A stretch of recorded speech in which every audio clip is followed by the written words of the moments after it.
We're all family, not friends round here. We stay loyal to the end round here. Someone tell me how the enemy. I don't want to be living this for the rest of my life. How's how we're beefing? All their death threats, but we're still breathing. When we catch one of them, we got. And I kept saying, like, what am I going to do now? Round here, I might show you with the men round here. With the men. Give a fuck about your friends round here. Get dragged out your bends round here.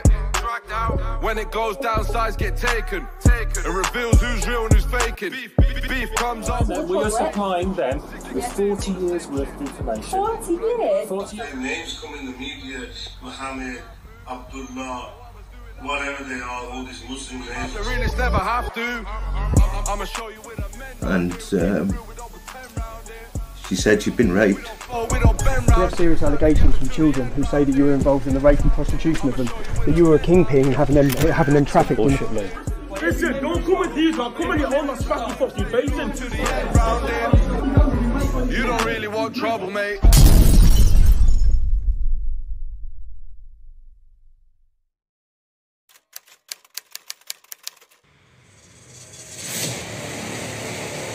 Well, let me call you.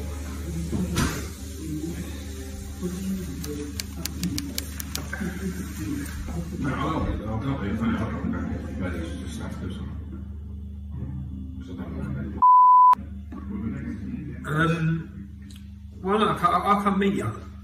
We've been in and out. Don't do anything stupid, huh?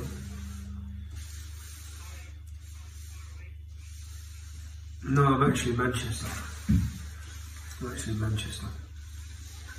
A minute. Yeah, now, what are you? You just, fucking hell. Where are you? In Telford? Don't do anything stupid. Seriously. Don't. I don't. What's that? No, babe, no. I just think, no. Is your dad nearby? No. Do you want us to come pick you up? Yeah.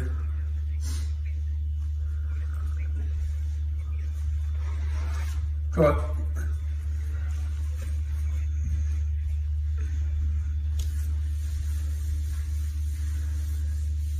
There's so much better way to fucking hammer these bastards. There's so much better way that's not going to jeopardise you. What's that? I'm not going to hurt them. I'm just gonna kill myself. Actually, I'm just gonna sit outside here. And I'm just gonna kill myself because I can't, you know what? I've got no life. I've got no life ahead of me. I've got nothing except more issues, like more mental health issues, like more fucking relationship issues. I haven't got fucking anything else except more shit. So I thought myself, I've been thinking about it for ages, and I thought I just might as well just come back here, because at least people won't fucking blame it on something else. You know, at least people will fucking know why I did it. Lauren, why don't you? See, as I said, I can drive there an hour, you can drive to me an hour. Why don't you just come to where I am? And you don't, they win then again. Do you know what I mean? They win then again. I think they already won, no. No, but they already won. You know what, we were trying to figure out what I could compare rape to, so that other people can like have something that like, so they know how it feels, yeah, but there isn't fucking nothing that compares to rape. The only thing that compares to rape is torture. So the only other people, apart from other rape victims, the only other people who can identify with it is fucking people who are victims of torture. That's the only thing I can think of to compare it to. And that's the reason it's fucking illegal. There's nothing to compare it to. And that's why it's so fucking wrong. And I know they can't be that. They fucking killed me anyway when they raped me. So I don't even know why I've been alive for the rest of the time of my life. Well, Oh man. Please don't do anything, darling. Just come here. I'll come pick you up.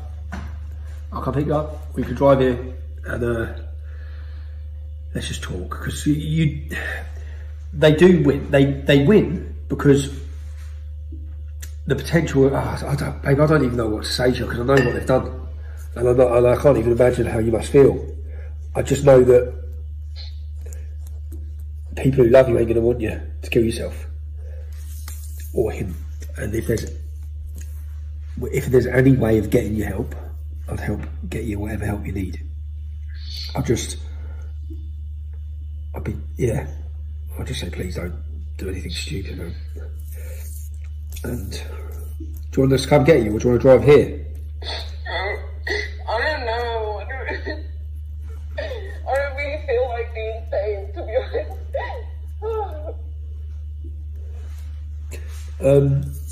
How far is your mum and dad? How far does your mum and dad live from where you are? My mum doesn't live that far away. Babe. Oh, I don't feel like going there. Come up here. We've got empty bedrooms. We're in a 5-bedroom house. There's an empty bedroom. You're welcome to come and stay here. And we'll talk. We just had a shit curry, but if you... Oh no, you can't have a shit curry. You can't do that. Did you make it? No, if you bought it from somewhere, you're a fool. Oh, come here and make us a curry then. Come. No, I can't make one. Can't I? If you buy a shit curry, then fuck knows what they put in it. Yeah. Because if they don't make it with love, then they're probably making it shit. Yeah. Alright, well, yeah, why don't you just come up here, babe? And then I can't believe you're in Telford either. But come up here. We're only an hour. We're here. You can see what we're doing. We're actually here, sat around a table with pictures of all these bastards. I don't know if that's going to fucking throw your head even more, but we're actually just sat here with massive sheets everywhere of who they are, how they're linked. But babe, honestly, they do win. You're another victim then in their fucking murderous spree. So please don't do anything. Because, fucking hell, man. As soon as I heard that voicemail, I was like, what's wrong? Oh, my heart dropped. But you're totally welcome to come here.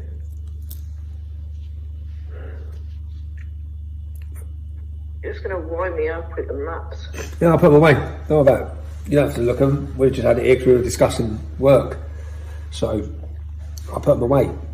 Just come up here. I can't even, half the people, I fucking escaped really early. I was so lucky. That doesn't matter. None of it matters. Don't worry about maps. As I said, it doesn't matter if you never want to talk to me or you don't want to participate in this documentary or anything. None of that matters, yeah?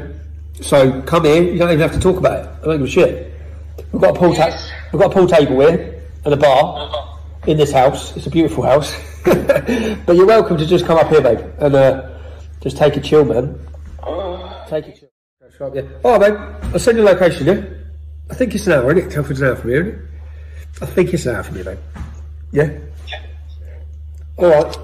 Promise me then that that's what you're doing, and you're just going to come up here and not do anything stupid. Don't leave me without. I have enough fucking shit in my head at all. So just come up here. I know. Like, you get yourself into trouble all the time. I know. Story of my life. You can't even help it. I know. It's like my magnet. Like a naughty school kid that like never got it out of your system. I always said I used to shit stare on the school playground. I've just gone to a fucking international level. Yeah. Oh God. Alright, come up. Are you coming up then, yeah? Yeah, I'm coming. Okay. Alright, Sam, see you in a bit. I'll send you a location now. Do you want me to do live location via WhatsApp?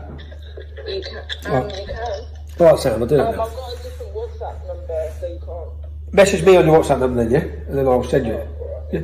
Alright, see you in a bit. Bye-bye.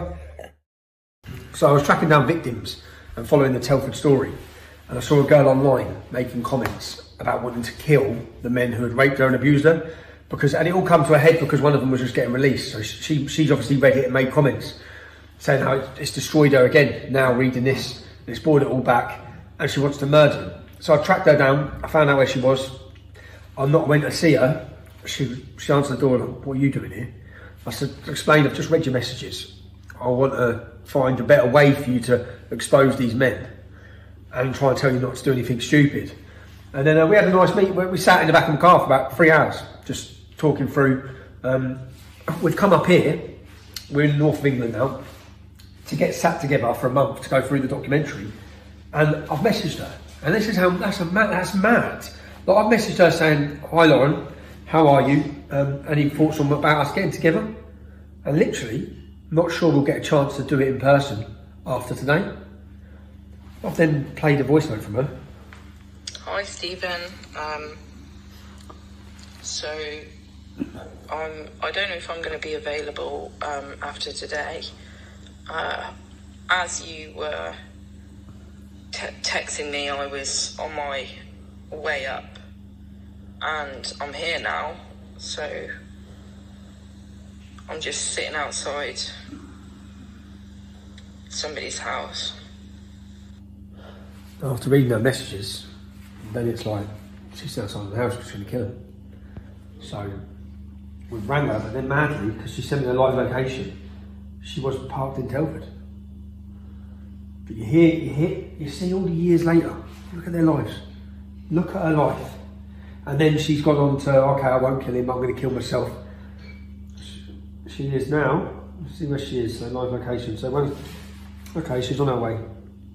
She wasn't just sat there, she was in Wellington, the Muslim area of Telford. Now she's on her way here, so. She's an extraordinary woman, a woman whose life was destroyed by these men when she was just a girl. She's written an amazing book sharing her experience. It's called No Way Out by Kate Alicia. You can buy it on Amazon. Please go and buy it. And what you'll find when you read it is that one of her abusers was a man called Ahmed Nawaz. Ahmed Nawaz. Now, I want to go back to our interview with the survivor from episode 2 and pick up the story of another girl.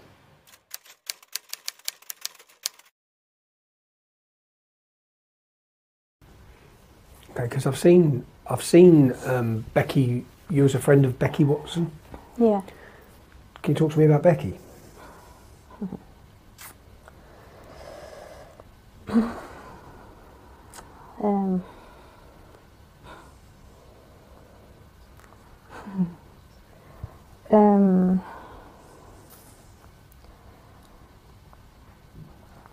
We lived near each other.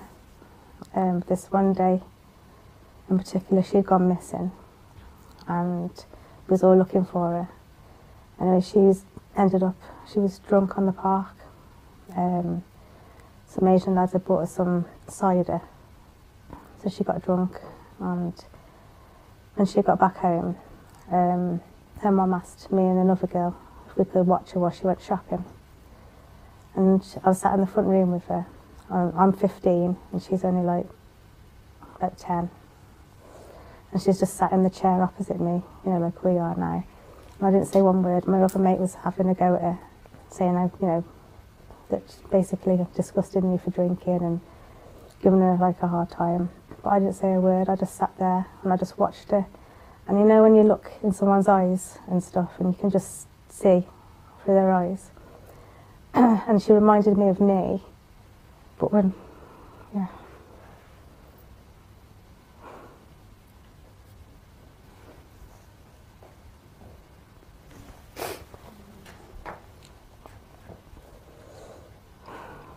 I just knew something wasn't right. I could just see. And then after then, she went upstairs and she wouldn't let like her friend in. So I started speaking to her, and she told me that I would like she just started to get involved with Asian men and stuff like that. She started to get a bit like out of control.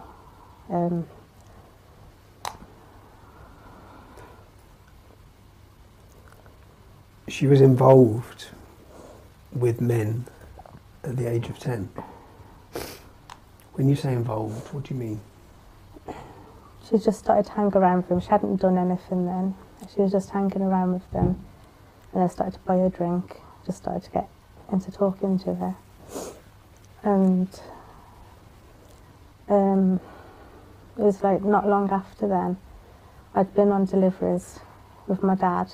He was doing pizza deliveries. It was like a weekend job, and my mate came with us on deliveries, and he had just dropped us off. Well, we just got home, and was in my bedroom, and I got a phone call off Becky about 1, 2 o'clock that morning, and she sounded wasted, and she said, "Hey, guess what? I've just lost my virginity."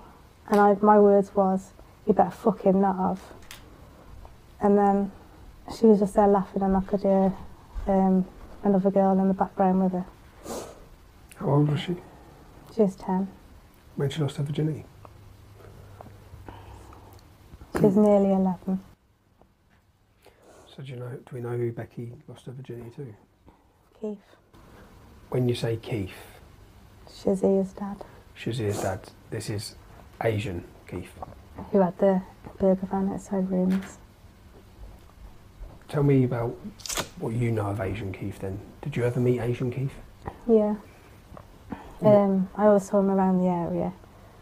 And obviously I knew his family, because I went to school with his nieces and stuff, and his nephew. We all knew what he was up to, but I didn't know the details until Becky told me. And what was he up to? He was selling girls.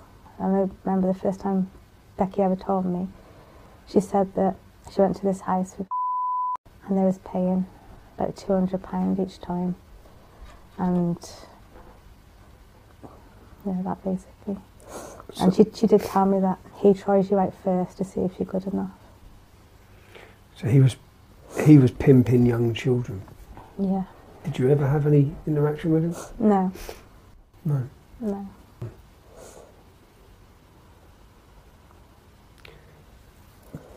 Tell me more about Becky Watson and what happened with Becky. Well, things got bad, obviously. Trying to start. I started meeting her from school and things like that. So she did start hanging around with a few other girls her age. And then as time went on, trying to think how old I was. I think I was 16. Yeah, she had just turned, trying to remember, I think she had just turned 11, and then I had just turned 16. And I was in Regent Street. There's like a walkway to Wrekin College where the bridge is. I don't know if it's still there, but there was like a bridge.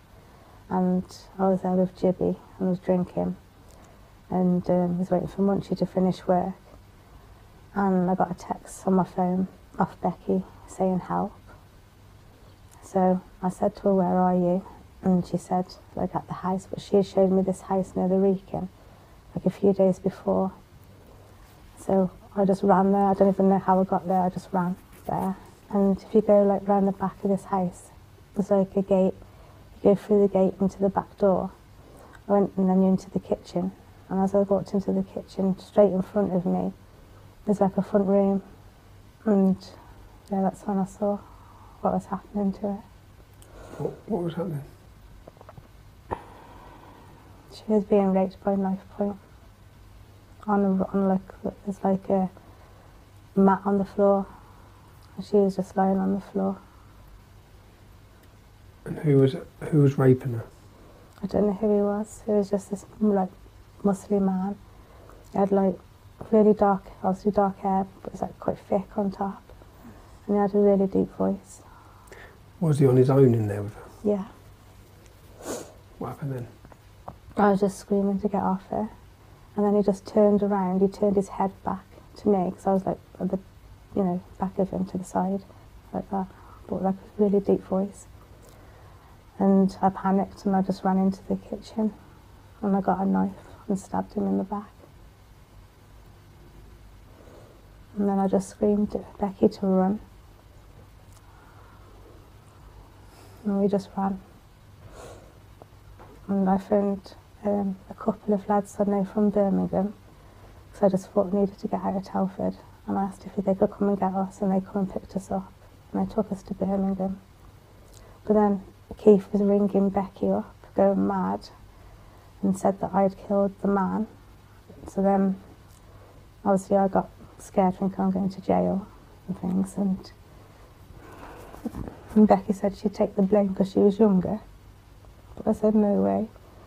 And then it's silly, but we performed like a ceremony thing where you slash your hands and rub them together and you become blood sisters.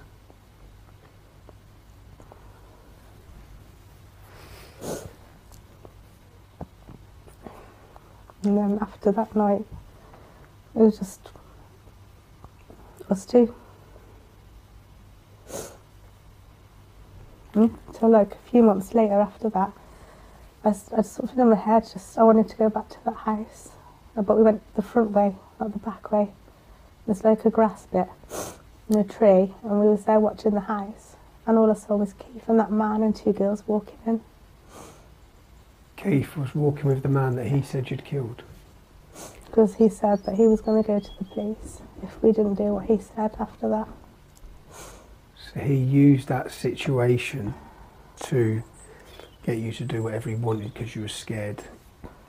But I said that Becky wasn't doing nothing, I'd do it all.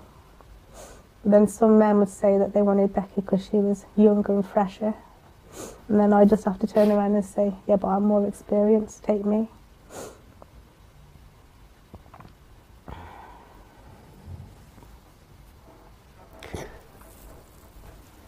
And Asian Keith's now, where is he now? He's dead. He's dead. Do you know if he ever faced any justice? No.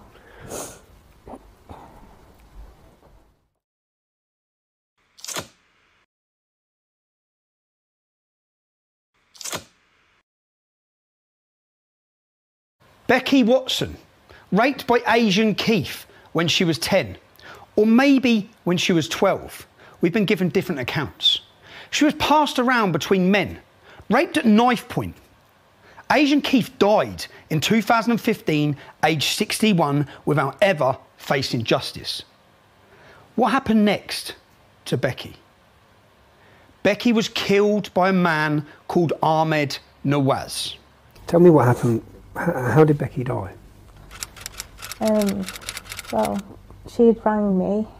I was at home giving my mum a massage, and she rang me up one night and she said that her mum had hid the fags, so can I bring her a fag? And I said, yeah, I'll be about 15-20 minutes. So I went down to she said to meet me at the youth club on Martin Drive, Brooklands. So I went down there, and as I got there, just literally got there, Ahmed Nawaz pulled up in his car, and the youth worker, Juanita, I always remember her name, she was stood there, and then I just put my back away to Ahmed, and I said to her, don't let me go over, keep me here. And she was like, all right, but she was like looking over my head at Becky and another girl called Kerry, talking to him. And then all of a sudden, all I heard was Becky say, but you're not, he said something like, you're not having your phone back, and he took her phone off her, and then she got on the car bonnet, like sat sideways, and she said, well, you're not going then. And then that's when we all started looking, thinking, what's happening, what's going on? And then all of a sudden he started revving his car, trying to like scare her, and then he drove off with her on the car. But there's like, when you're looking up, it's like on a bend, and I just kept thinking, nah, she's gonna walk in a minute, I'm gonna see her coming back. And but as Becky was driving off, she was trying to like grab onto the bonnet, somewhere to hold, and she just, all I got is that image of my head of her looking at me, you know, like saying my name, and you know, as it goes off in the distance and you can't hear, and then next thing I know, all I saw was blue flashing lights, like from up, you know, in the distance, and I just ran there, and all I saw was Becky on the floor, and then Ahmed was leaning over her, and then I got a lift to the hospital, and I went there, and That's when we got told that she was brain dead. She was 13. And then after that night, I went missing all that night because I got like really upset, and I kept saying like, what am I going to do now?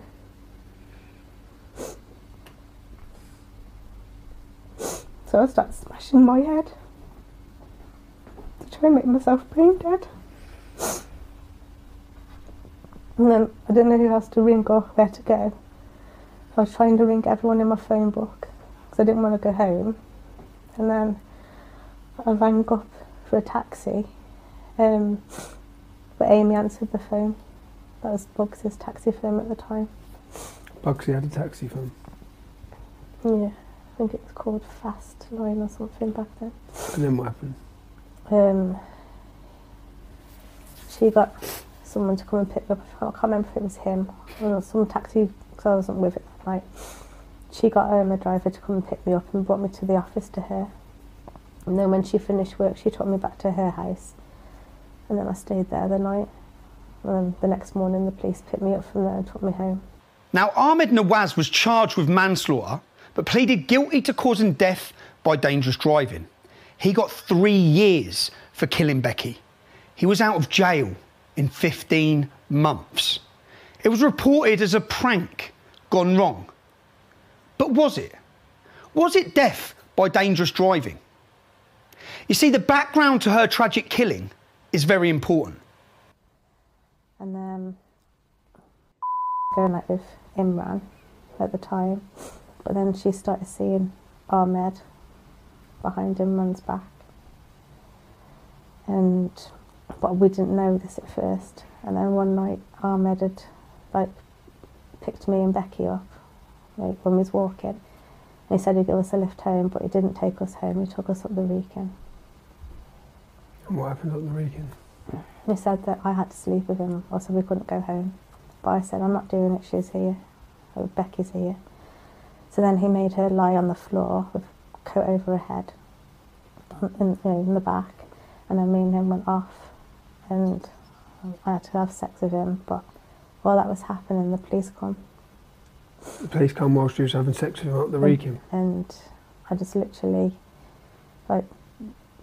we jumped up and started walking, and then they checked all in the car, but they couldn't see anyone because she was on the floor. And then after that, I told what happened because I didn't know that she was sleeping with him. She was still with Imran. And then this one night, we got the phone call. Me and Becky was at mine in bed, and we got a phone call. He wanted me to go to the bottom of my street, and then Becky was like, "You're not going on your own." And I said, "I'll be fine." So I went to the bottom of the street, and he just went, "Get in the car now." So I sat in the front, and Becky got in the back with Michelle and Sam, and he drove to the Brooklands, to the back of the shops in the car park, and he went, "Get out now." So I got out, and I thought, he's going to beat me up or something now. And then he pushed me against the wall. He was in front of me. And then he just grabbed me by my head and threw me onto my knees. And then he basically stuck his penis in my mouth and wouldn't let go of me. And then when he finished, he still wouldn't let me go. And then he weed in my mouth. And then I just literally spat it out, being sick. And he just got up and walked off and goes, "Get in the car." So I just got in the car, and as I was getting in the car, Michelle went to him, "Did you do it?" And he went really serious face, evil. It's he was still angry. And then all of a sudden he burst out laughing and went, "Yeah." And then she was laughing as well. How old was Same age as me. So he ejaculated in your mouth and then urinated in your mouth? Yeah. Because we told about what happened up the weekend. As a punishment? Yeah. But then it got worse as well after that, because we found out then that night, obviously, because he was with Michelle in the car, and we found out then that them two were sleeping together. So then Becky went and told Imran, because she was really good friends with him, and they were best friends, brothers. So he got upset because he really really do like Michelle. So then Ahmed was after Becky then. That's why he pulled up at the... That's why he pulled up that day at the youth club? Yeah. Because she told him about him taking you out and raping you? Because she had told him then? No, it's because she had told Imran that Michelle was cheating on him with Ahmed. Okay, so Becky told Imran that Michelle was cheating on him with Ahmed. And about what happened with me as well. And about what happened with you, and that's why he pulled up at the youth club that day. That's why she's dead. Okay. Where's Ahmed Nawaz now? I haven't got a clue. Ahmed Nawaz killed Becky Watson when he was angry that she had told his best friend Imran that Ahmed was having sex with Imran's girlfriend, Mandy. Ahmed Nawaz raped our survivor up at the Wrekin. Our survivor then told Mandy. Our survivor hadn't known that Ahmed Nawaz was having sex with Mandy at the time she confided in her. Ahmed Nawaz violently, orally raped our survivor and then urinated in her mouth as a punishment for confiding in Mandy. And then Ahmed Nawaz killed Becky Watson for telling Imran that his best mate, Ahmed, was shagging his girlfriend behind his back. Ahmed Nawaz got just 3 years for killing Becky Watson. He didn't face justice for any of the violent rapes of young girls, including our survivor, leading up to the killing of Becky. And when he got out of jail after just 15 months, we have survivors who tell us he carried on violently raping young girls. Just listen to Becky Watson's mother. A 20-year-old Pakistani man and his passenger had pulled outside the youth club and he switched his engine off. Becky was first leaning against the bonnet and it looked at first she was in conversation with him. She then sat on the bonnet and there was some sort of altercation and she refused to get off his bonnet. He took it upon himself to start his engine and to drive over 200 metres with her clinging on the side of the window. And this was in front of all her friends, and at some point she fell off and sustained a head trauma. No other injuries or marks. I arrived at the scene with her 12-year-old brother to watch helplessly as the emergency services tried to resuscitate her lifeless body. 3.5 grueling hours later, I was told that she was brain dead and her life support had to be switched off. And the worst thing I had to go through was tell her 12-year-old brother that she's going to have to say goodbye. I read in the statements that the passenger kept telling the driver to slow down and pack it in. He did this in cold blood anger. It was no prank, only his pranks and still her. Because how dare a 13-year-old white girl not do as she was told and show him up in front of his friends. He got 3 years and served 15 months. The police never asked for a phone and they were fully aware of what happened 10 days prior and all the other times.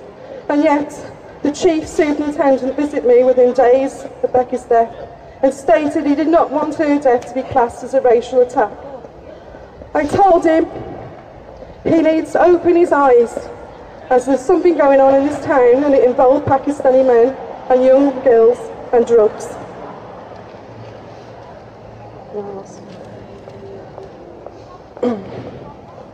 I never got to know Becky's full extent of her abuse. That chance was taken away. But the police confirmed in 2015, after a 3-year investigation following the Operation Chalice in Telford, that Becky was groomed at 11. And they have evidence on at least 2 occasions that she was trafficked to Birmingham and Manchester. I do not know who her perpetrators are and most likely never will, but they did say the reinvestigation did highlight new perpetrators. Had Becky not been killed, I know in time she would have opened up because I was never going to give up on her. I live with the guilt and probably always will that I never protected her from these monsters, but she was trying to protect her family. I know if she had lived that she'd be standing here before you today as a survivor. but instead she is a warrior, like all the survivors, only she's a warrior with wings. Thank you. Well done. Well done. One of the first things the policeman said immediately after the killing of Becky was that he didn't want her killing to be classed as a racial matter. What? Why was that on the list of things to bring up with a grieving mother of a dead child? The judge said Ahmed Nawaz had snuffed out Becky's life, and Ahmed Nawaz got 3 years for killing her and was out of prison within 15 months. 15 months for the death of a 13-year-old child. We've had testimony on camera that he went on to continue raping girls after coming out of jail. Becky's mum might not know who her other abusers were, but Munchie's phone number was in Becky's phone when she was just 12 years old. Remember Munchie from episode 2? In fact, you don't have to look far to find evidence of muddle-headed thinking on the part of the police. And isn't it odd that the inspector in Operation Chalice, when talking to Channel 4, is worried about sensitivities to do with the race of the perpetrators? And when Lucy Lowe was murdered, as we saw in the Guardian headline, the police, they played down. Everyone seems more worried about the cultural sensitivities than they are about the young girls who are being trafficked, raped and murdered.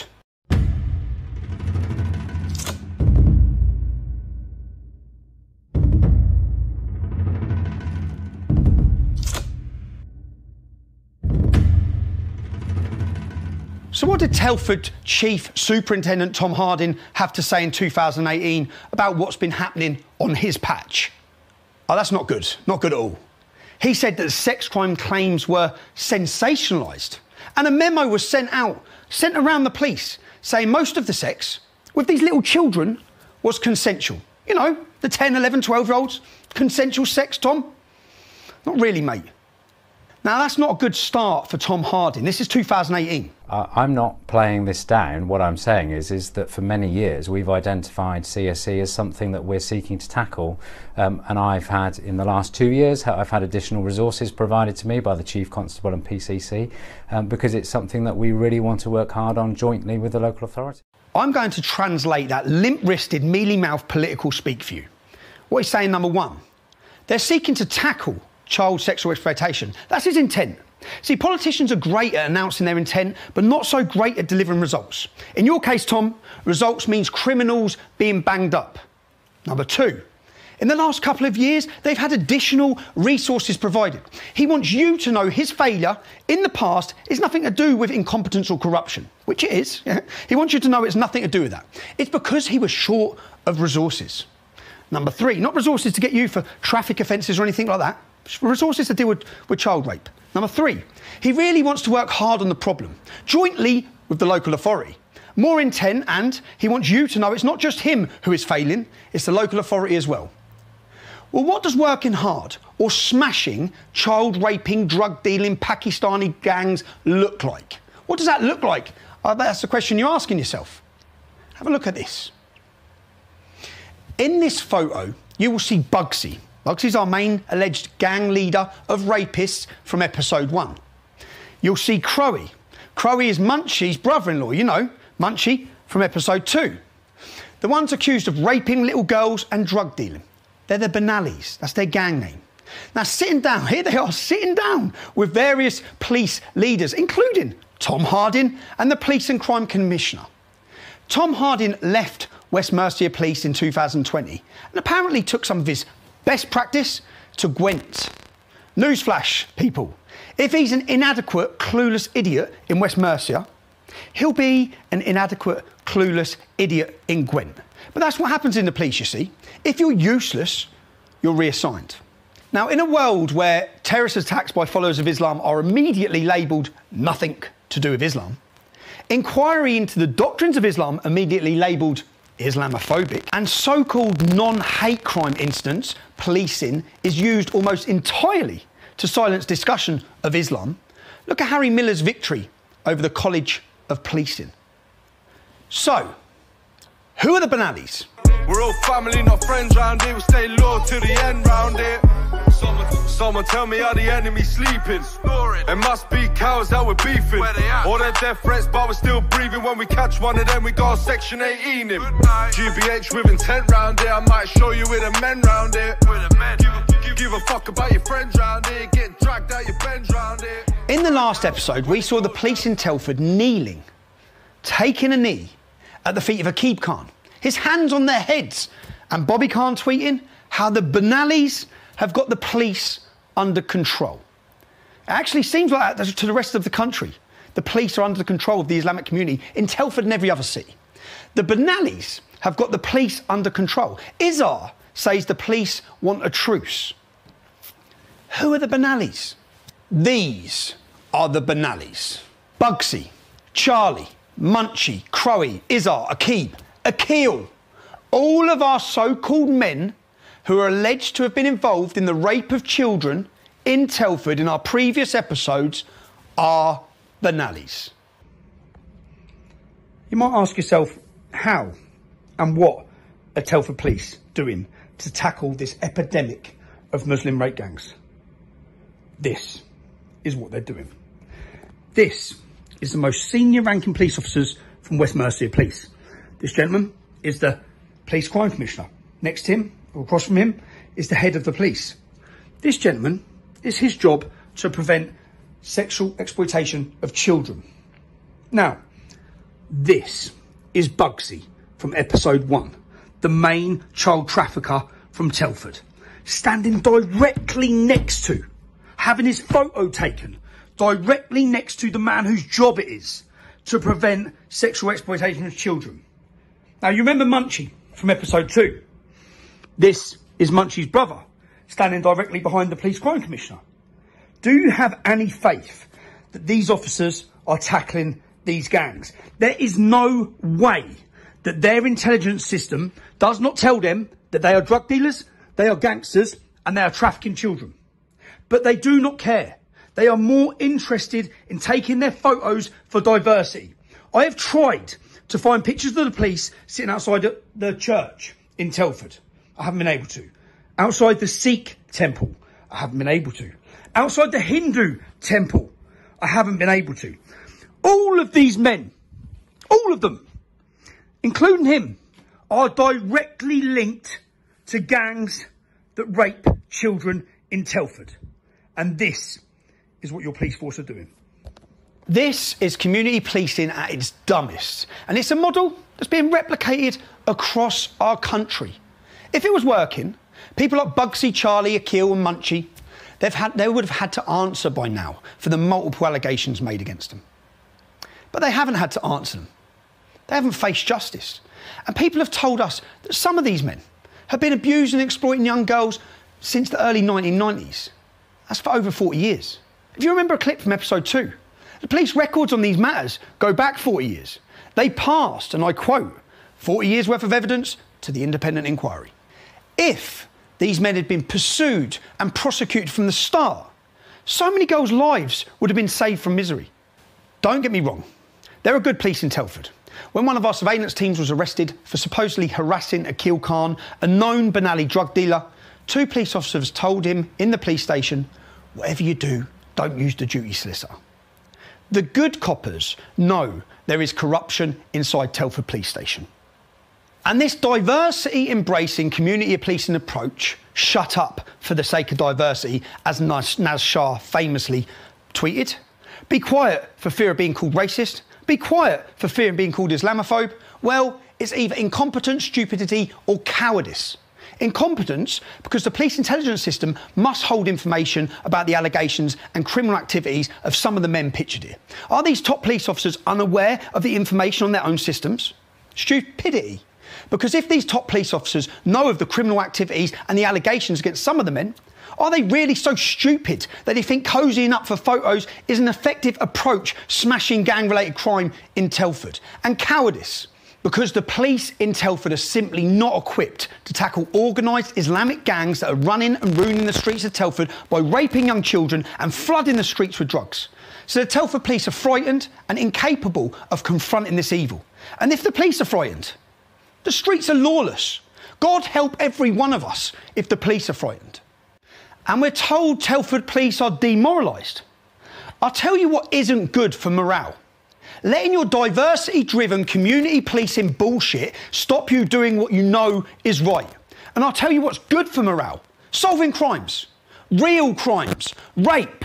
Rape of children. Drug dealing. Locking up these monsters. That advice is for free, guys. And for the Home Office, you need to get a grip of this. Because it's not just Telford, and it's only going to get worse, as gangs are grounded in an ideology that doesn't recognise English law and democracy. Gangs protected under the shelter of your diversity rainbows. As they expand into the power vacuum created by your limp policing. Your policing paralysed by suicide cultural sensitivities. Well, we can't speak to Becky Watson, because Ahmed Nawaz killed her. But before we go and knock on anyone's door, let's listen to another of Ahmed's victims. But I kind of have a different opinion now than I did before, because Shamil raped me, and then after that all these men literally took advantage of a rape victim, and I always said no, and they always like convinced me round, so I think that's rape. I was there for 5 months, and they started raping me a month after I moved in. I went to the party. It was a flat in Wellington. There was about five of the men there, and there was 2 other women that were older than me, and they were both very drunk. And then there was a guy who I thought was a white guy, but that was Dave Vasardi, so he was mixed race. I have said since that I actually wish that I was drunk, because it wouldn't have hurt so much if I was drunk. More warning signs. No sheet on the mattress. No sheet, like duvet cover on the duvet. And I'm going, oh, why isn't the bed made? Is that because you're a bachelor and you just don't ever make your bed? And he's like, yeah. So I was like feeding him his own answers, so he didn't even have to answer. He convinced me to, like, we were going to have sex, and then he convinced me to get naked, and then he wanted to, he suggested, like, doggy style, so then I got into position, and while I was, like, on all fours, instead of like, having normal sex with me, he raped me anally. I didn't know he was going to do it. He knew what he was about to do. Like, he'd must have been planning it behind me before he did it, because when he forced it inside me, I pulled away because it was painful. And he was already ready for that, so he knew that I was going to pull away, and he just pushed his body into me, and just pushed his body into me until I got caught between the headboard and his body. So my shoulders were all like crushed against the headboard, and I couldn't move, and I was screaming at him to stop, because at first I thought he'd just got the wrong hole by accident, but he carried on, and he didn't stop, and it was really painful, and he was really hurting me, and I smashed my head on the headboard, and I just literally I was pinned down until he had finished.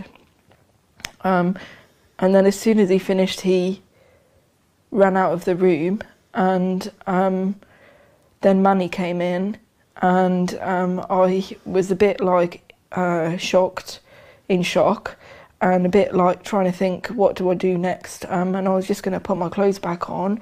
So when Manny came in, I was like looking for my clothes, and Manny was like sat next to me, and he put his arm around me, and he was going, "Why are you getting dressed?" After that, like, because I didn't think I could cope with anymore, and then they were like trying to imply that I was going to have to do more, and I was a bit, and the other girls were going in and out of the bedrooms as well, but they were really drunk, so they were like laughing and seemed okay, so I didn't know what was going on properly, and And then the night went on for ages and ages. So that's when I met Dave. Dave was just like filling me in. He was like, what is a girl like you doing here in a place like this? This is where, like, do you know what Ahmed does? Ahmed Ahmed finds these girls on the street. He just picks up random girls on the street, chats up random girls on the street, and brings them to this party to have sex. So it's their fault, it's the girl's fault, because they came to a party with somebody that they just met. So yeah, Dave was definitely on Ahmed's side, but he was just surprised that a girl like me was there, because from what he knew about me, I wasn't an idiot. So why did I get in the car with Ahmed? Like, the girls that normally get into the car with Ahmed are stupid girls, you know. So I think he was thinking along that line. So he told me that Ahmed brings these girls to the party, gets them drunk, and then has sex with them. But the way that Dave described it to me, it was definitely rape. So he told me that Ahmed, so he was telling me stories, and he was laughing and joking about it when he said it. He was saying, like, girls come out of the room screaming and crying. So he was describing some really disturbing things to me. He said that Ahmed always rapes them anally, and brings the blood, always wears a condom, and brings out the condom to show to his friends in the at the party afterwards. And but Ahmed wanted to know that he'd rape me, so he'd say things like, in reply to that, he'd be like, oh yeah, well, it was really turning me on when you were screaming for me to stop. He had invited everybody into the room, all the men into the room, while I was naked in bed, and I was really embarrassed, and I felt like trapped under the covers, because I was in a state of shock anyway after being raped by him, and I was kind of I felt like I couldn't get out of the bed because I was naked otherwise, so like I felt trapped in the bed, but nothing happened at that point. But I didn't realise like how normal that was for them. I wasn't expecting it, and I didn't know how to deal with it. So when Dave was like telling me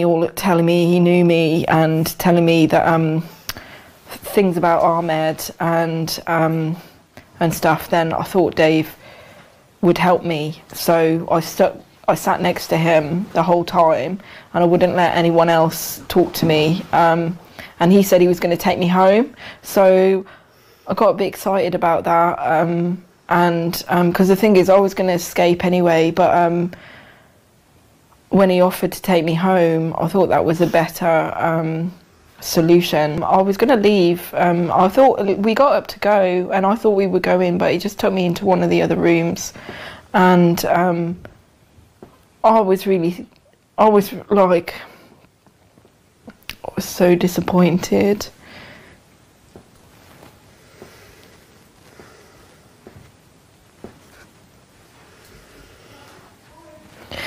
And he sat me down, and I knew what he wanted to do, and do you know what, I just gave up in my head, because I thought I just wanted to go home, and then so he just sat me on the bed and laid me down, and like literally I was like a statue, because I just wouldn't move unless I couldn't say no, but I just let him put me how he wanted me. And then I can't even say that we had sex, because he had sex with me, and I don't know, he's just one of those guys that would never comes, and he just had sex with me for ages, and I was just like, he probably wouldn't come because I was like I was just like a stone cold zombie underneath him. Like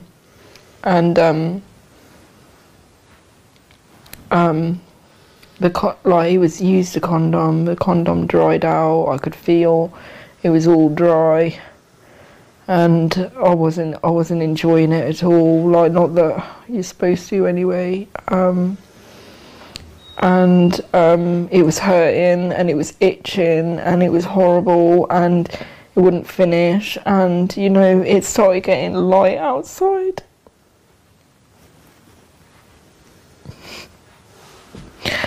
And I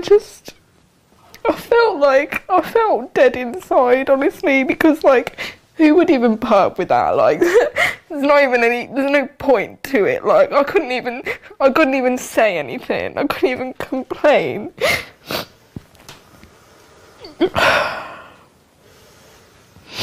And it was taking ages to come, and he couldn't come, and he was frustrated about it, so it made me kneel underneath him. And then he was like wanking in front of me, and he still couldn't come. And the white guy that was there, he opened the door and saw me with him, and then they were taking the piss out of it afterwards. It made me go back in there. He gave up in the end, and he made me go back into the living room with him. This was Dave. Yeah. Asadi. He said he was gonna take me home, and then he took me into a bedroom, and then like he was still saying he was gonna take me home, and he took me back into the living room. This is yet another example. In this case, a child killer, an alleged child rapist, Ahmed Nawaz, let out after 15 months for killing Becky Watson, continued to violently and anally rape young girls. They're the allegations. If the police and the justice system had done anything like the investigation we had done, Ahmed Nawaz would not have seen daylight for a very long time. But they didn't. They didn't do any investigation. They tried to cover up what had happened. They all failed in their duty to protect the vulnerable. Our justice system failed. It didn't work, and it doesn't work today. And as a result of its failures, innocent children continue to suffer. Let's see what Dave Asidi and Ahmed Nawaz have got to say.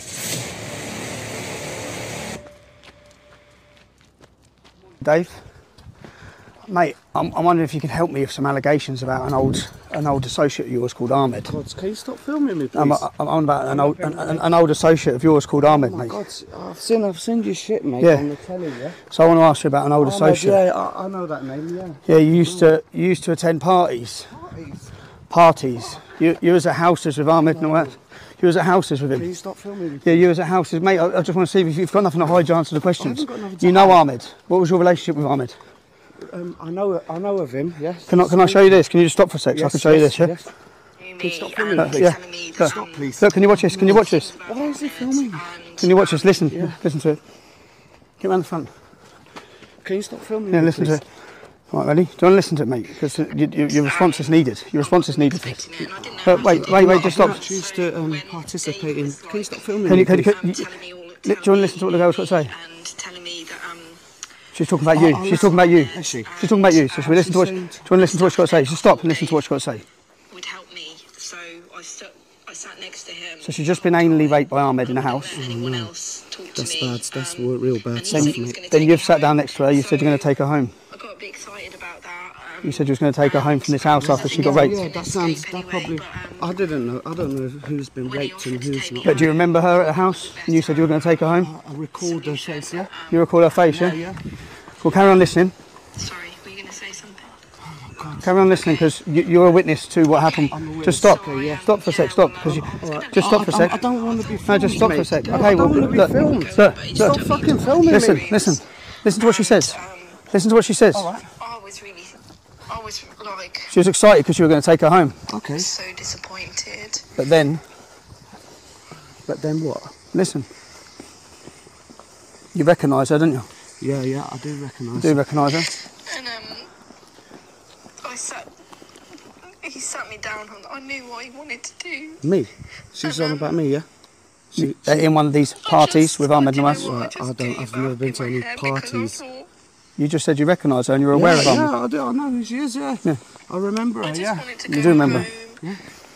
And, Simple question then, Dave. Did you rape her after Ahmed Nawaz raped her? No, sir. No way. on the bed and lay me down, and like, literally I was like... Was you at this party? Was you at a house with her? I've never been at any party. Was you at, not a party, a house where Ahmed Nawaz was raping girls? No. Your comments were that he takes girls there regularly. My comments? Put me how he wanted me. Yeah, You know Charlie? He's present in this house as well. Is he? Okay. I don't know, he's just one To be honest, He wanted to rape her. You didn't let him rape her. I don't listen. But he wanted to rape her. Had sex with me for ages. Don't listen. It seems like you had a problem ejaculating. I had a problem Ejaculating. I was just like a stone cold zombie underneath him. What was your relationship with Ahmed then? Ahmed, relationship, we have no relationship. What were these house gatherings about where girls were taken in and out of rooms and raped? I don't fucking know. You don't know? Well, Charlie was there. You know Charlie? To be honest. You know Charlie because Charlie's cousin is the main rapist and their family were the main rapists from this town. Okay. Well, his uncle Keith, Asian Keith, who's now him and his sons. You should go and probably speak to them. I'm going speaking to anyone who've got allegations against, and you're one of those people, Dave. What would you have to say? Nothing. Well, look at the pain in her face. Look, she's crying. Yeah. I feel deeply for her and traumatic experience, but unfortunately, it's got nothing to do with me. So can you stop fucking filming me, please? Why would she be saying that you were there? Why would she be saying that you've raped her? Explain that. Very clear. She knows you. Dave Asidi. That's you. Right. You were in this house. So what you're saying is. I've raping people. I'm not saying. I'm saying that there's girls. You was at a house, which you recognise her from the house. You've already said that. Yeah, I recognise the face. You recognise her from the house. Okay. Yeah. You were present with Charlie. Yeah. Charlie's cousin and family are the main Pakistani rape gang from this town. You know Ahmed. I don't think so, mate. What don't you think? They're the main rapists. Asian Keith and his sons. Unfortunately, it's got nothing to do with me. So why would this girl name you? Why? Were you in these houses? Yeah, I've sorted this out with the police. Okay, and to be honest, nothing to do with me. Was you present in houses with Ahmed and young girls? Houses? Was you present in a house with Ahmed and Nawaz and young girls? I think I was there once. You was there once? This time, with her? That time when she was there, but I never fucking... And that time when she was there, she was anally raped by Ahmed. She came out of the room, she was upset. Okay, maybe so, but I don't know fuck all about that. But you laughed because you said he always takes girls in there. No. You said he always comes out and shows the blood. He always comes out and shows the blood. No. What was the idea of the house gathering then? What was it? What was it? If there was girls going in and out of different rooms with men, and men all one by one. Well, my friend used to live, my friend lives there. Which friend? My friend Charlie. I used to be friends with Charlie. Yep. Okay, and I was just simply going to see him. There was no party or... Was there girls getting taken in and out of rooms? No. No? I was working at the time and I got there, to be honest, I used to go and see him after work. So I think anything might have happened, definitely happened before. So you're saying this girl's just randomly making up about you? No, I'm not saying she's making it up. I'm saying I wasn't fucking there. That's what I'm saying. Maybe she met me around that time zone, but to be honest, no. I don't participate in anything like that, mate. I don't appreciate you asking me if I would like to be filmed. This is your right to reply? Yeah, I'm replying. I've replied. I've told you, nothing to do with me. I don't rape girls. I've got nothing to do with anything. What was your relationship with Ahmed? We friend of a friend. Long time ago. We was young, basically. Okay, let me ask you another thing then. So, friend of a friend. So you were aware at the time that he was in, that you were associating with him, that he'd killed a 13-year-old girl? Yeah, I heard about. He'd already killed her off the grapevine. Yeah. Who he was sexually assaulting and abusing as well. Okay. Yeah. And then you're in a house with him with other girls. No. You've just said you was. You remembered and said you was there with Ahmed. Yeah, once. Yeah? There's one time. Once you was there. There was some girls there, but no fucking sexual activity whatsoever. No. No rapings, nothing like that. To be honest, I'm innocent, man. I do not wish. You know, I've asked nicely, move your cameras from my face. I don't want to be associated with stuff like this. Unfortunately, you are associated. How? Then you're in a house with him and other girls. I had an accident. Girls are